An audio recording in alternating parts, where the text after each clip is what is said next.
What's going on today, guys? Today I'm going to introduce you to our newest option for the Gen 3 PMAG block. We've decided to start making this option available after further testing. The new option is basically going to allow you to use the factory gray retaining plate in conjunction with our block.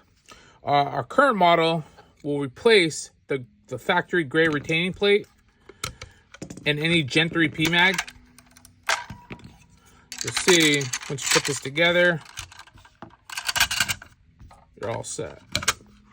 Now, the new option, which we're going to call option B, you are going to use the factory locking retaining plate in conjunction with our block. It's just going to sit on top of the block like that, and you install into the magazine. I'll show you.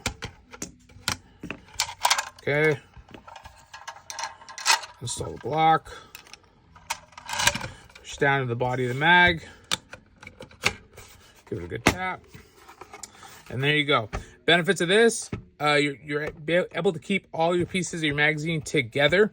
If you want to run the factory retaining plate, it will still block the mag down to 10 rounds. We are going to offer this in a 15 round option as well.